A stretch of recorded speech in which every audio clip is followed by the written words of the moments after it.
Imagine yourself in ancient Jerusalem, where rumors about a man named Jesus of Nazareth echo everywhere. Pontius Pilate, a Roman governor who condemned Jesus to crucifixion, wrote a letter to the emperor. Pilate describes the appearance of Jesus in details that have never been revealed before. The detailed description of this moment almost seems like a glimpse into a hidden history, a truth buried over time. It was around 33 AD, during the height of Roman control over Jerusalem, when Pilate met Jesus for the first time. In his letter, Pilate reveals that from the moment he saw Jesus, he knew this man was different. Pilate was no stranger to troublemakers and rebels. His role was to maintain order in one of the most rebellious provinces of the empire, but Jesus did not fit this model. The Pilates letter recounts an occasion when he invited Jesus to the Praetorium, his official residence, for a private conversation. As he stood on the porch waiting for Jesus to arrive, he began to feel something he rarely felt: fear. During this meeting, he was impressed with the way Jesus spoke. He did not raise his voice or show any sign of fear, even though he knew his enemies were preparing to execute him. Instead, Jesus spoke of love, peace, and charity, and his words carried weight that not even the most powerful philosophers could match. He sensed something dark was coming, even before the events of the crucifixion unfolded. The city was bustling with people as Easter, one of the most significant Jewish holidays, approached. A rumor was spreading through the streets, a rumor that Jesus might be the Messiah, the one who would overthrow the Roman government and restore the kingdom of Israel. In his letter, he confesses that he did not believe Jesus was a threat to the empire. In fact, he thought of Jesus more as an ally than an enemy. Jesus preached peace, not rebellion, and even advised people to render unto Caesar the things that are Caesar's. Pilate, who had the power to arrest or even kill Jesus, preferred to release him. But this decision did not please the Jewish leaders, who became more and more angry every day. The crowds demanded Jesus' death, but he found no reason to execute him. Jesus did not violate any Roman laws. However, the more Pilate tried to calm the crowd, the angrier they became. "Crucify him!" After Jesus' death, they shouted, echoing through the streets and shaking the palace walls. "Crucify him!" The sky darkened, the earth shook, and strange events happened throughout the city. He writes that it seemed as if the universe itself was mourning the loss of this man. What they witnessed shook even the Roman soldiers, hardened men who had witnessed countless executions. Pilate observes that Jesus' fair skin contributed to his radiant, healthy glow. His skin was smooth, almost luminous, and made him look different from the people around him in the region. This description contrasts sharply with the darker tones typically associated with people from that area during that period. Pilate also described his hair as a notable feature. Pilate described Jesus' hair as long, flowing, and wavy, in contrast to the short, curly hair often seen in artistic depictions. People described the texture as soft, not dark, but rather light brown, almost golden in certain lights.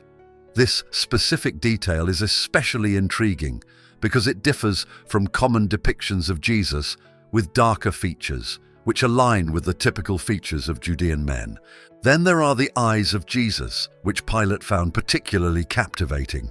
His eyes, according to the letter, seemed to change color, sometimes appearing light brown, and other times reflecting shades of blue. This unique quality made his gaze intense and deeply impactful. His eyes gave off an air of wisdom and calm, but also contained a sense of understanding that seemed to look straight into the soul of the speaker. People described his well-groomed and full beard as a feature that added maturity to his face. This gave him a distinguished and respectable appearance, further enhancing the calm yet commanding presence he naturally exuded. In Revelation 1:14-15, it gives a more symbolic description stating, "The hair on his head was as white as wool, as white as snow, and his eyes were like burning fire. His feet were like bronze shining in a furnace, and his voice was like the sound of running water." Although this passage is rich in symbolism, it contrasts with Pilates' more human portrayal of Jesus, and adds a divine, transcendent layer to Scripture's portrayal of Jesus. It points to a transformation that highlights the divine authority and power of Jesus, far removed from his earthly life as a simple teacher. This connection between the Pilates human portrait of Jesus and the more symbolic divine portrait in Revelation shows that Jesus' identity transcended his physical form. His followers saw him not just as a man but as the Son of God, a being whose true nature transcended any earthly description. Matthew 17:2 describes Jesus in a moment of divine revelation during the Transfiguration. His face shone like the sun, and his clothes became white as light. This scene emphasizes the belief that Jesus' true nature was radiant and divine, in stark contrast to his humble appearance on earth. The light and purity associated with him symbolized his divine mission, quite different from the common image of a man that Pilate observed during the encounter. Furthermore, Philippians 2:7-8 speaks of Jesus' deliberate choice to take on human form, reinforcing the idea of divine humility. But he emptied himself, taking the form of a servant, being born in human form. Similarity. He found himself in human form and humbled himself, becoming obedient to the point of death, even death on a cross. This passage complements the Pilates impression of Jesus as a calm and serene figure, someone who accepted his fate with grace and dignity. It shows that Jesus' humility was fundamental to his mission, and perhaps this is why Pilate felt an overwhelming sense of wonder and discomfort in his presence. Combining these verses reveals that despite seeing Jesus in his human form, the biblical texts portray both the humility and the divine nature that coexisted within him. Pilates' perception of Jesus as physically normal but deeply moving aligns with these deeper biblical insights that point to Jesus' mission and divine authority that transcends any earthly appearance. These details, although simple, give us a clearer picture of how Pilate viewed Jesus, not just as a man, but as a figure of significant influence. Pilates' descriptions also shed light on the psychological impact Jesus had on those who encountered him. Although he was an experienced Roman official accustomed to dealing with problematic figures and political unrest, his letter suggests that Jesus' presence made him uneasy. This was not a man who fit the typical mold of a revolutionary or religious fanatic. Instead, a figure who seemed to possess a silent but undeniable authority confronted Pilate, an authority that came not from military power or political force, but from something much deeper and more difficult to define. His letter provides one of the few physical descriptions of Jesus from a historical perspective, highlighting characteristics that differ from traditional representations. Most importantly, Pilates' detailed observation reflects the broader theme of Jesus' presence, a man who appeared humble and ordinary, yet carried an influence that transcended his physical form. The unfolding of Jesus' crucifixion steeped the atmosphere surrounding his death in mysticism and supernatural connotations, leaving a lasting memory for generations. While we often emphasize the political and social aspects of Jesus' trial and execution, the mystical elements that accompany these moments reveal a deeper, more mysterious layer to his story. A layer that left witnesses, including Pontius Pilate, struggling with events they could not understand. Explain. According to the Gospels, as Jesus was dying on the cross, deep darkness covered the earth from noon to 3 in the afternoon, an event described in Luke 23:44 as the sun stopped shining.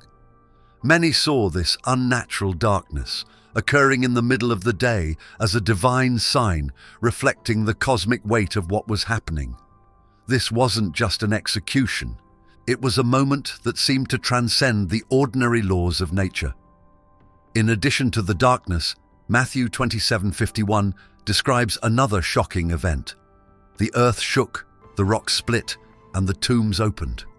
An earthquake, a powerful symbol of divine disturbance, struck the earth as Jesus breathed his last. For those who witnessed these events, it was clear that something much greater than human conflict was at stake. The earth itself seemed to react to this man's death, as if nature could feel the weight of spiritual meaning emanating from Golgotha. These tremors, along with the breaking of rocks and the opening of tombs, carried an aura of supernatural mystery that left no doubt in the minds of witnesses that this was no ordinary death. One of the most remarkable mystical moments, recorded in Matthew 27:54, occurred when a Roman centurion and those with him guarding Jesus exclaimed, "Surely this was the Son of God," after witnessing these miraculous signs. They were experienced soldiers accustomed to violence and execution, but the events they witnessed in the visions left behind explained that Jesus was more than just a man. This statement from the Roman guards emphasizes how the supernatural occurrences surrounding the crucifixion pierced the skepticism of even the most unlikely witnesses. More supernatural elements surrounded the resurrection, which would have happened 3 days after Jesus' death. Pilate's guards, who stood to protect the tomb, spoke of a mysterious, radiant light and a great earthquake when the stone covering the tomb was removed. The guards were filled with terror as they described angelic beings, glowing white, and declaring that Jesus had risen.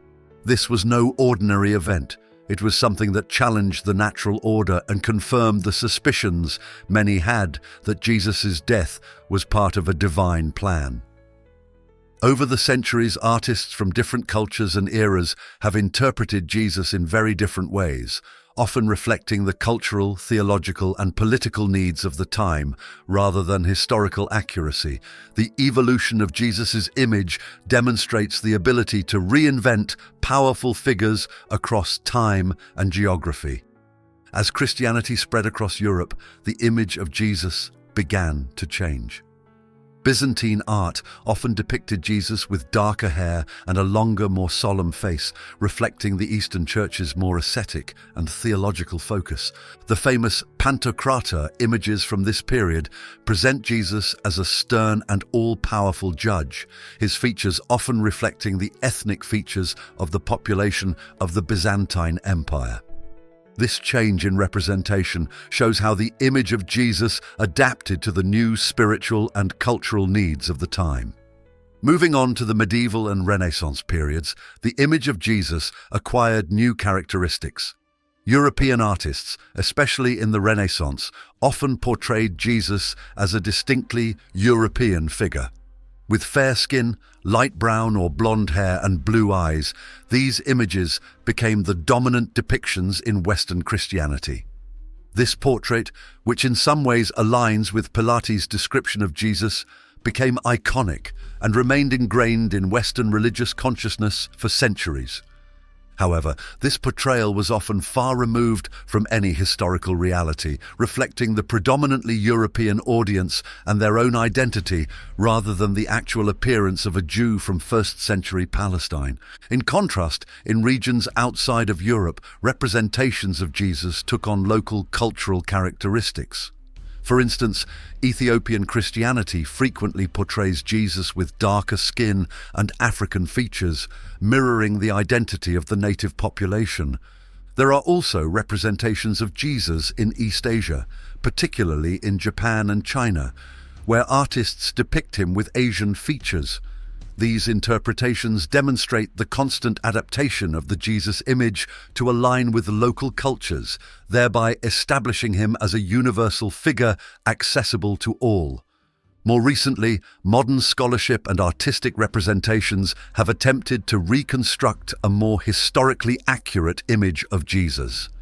Based on forensic anthropology and historical data, researchers have proposed that Jesus likely had darker skin, short, curly hair, and other characteristics typical of Middle Eastern men of that time.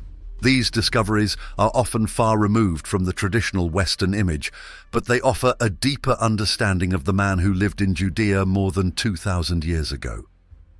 If you're enjoying the depth of this exploration, please consider supporting the channel by clicking the Super Thanks button below. Your contribution goes a long way to ensuring we can continue bringing you well-researched and thought-provoking content. The Pontius Pilates account of Jesus offers more than just a historical retelling.